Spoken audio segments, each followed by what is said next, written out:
இயேசுவின் பின்னே போக துணிந்தேன் என்று பாடலை அறியாதோர் யாரும் இல்லை. இப்பாடலின் பின்னணி தெரியுமா?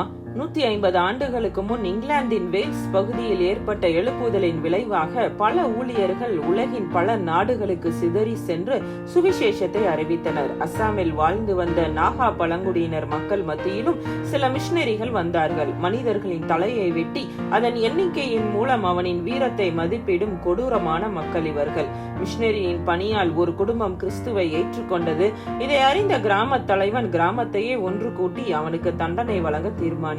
முதலில் அவரது 2 பிள்ளைகள், பின் மனைவி என ஒவ்வொருவராக சிரச்சேதம் பண்ணப்பட்டார்கள்.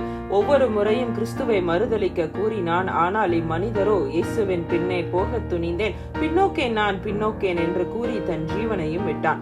இதில் கிராம தலைவனும் தொடப்பட்டு முழு கிராமமும் கிறிஸ்துவை ஏற்றுக்கொண்டது. அந்த நாகா இனம்தான் இன்றைய நாகாலாந்து, இந்தியாவில் முழுமையாக கிறிஸ்தவர்கள் உள்ள ஒரே மாநிலம்.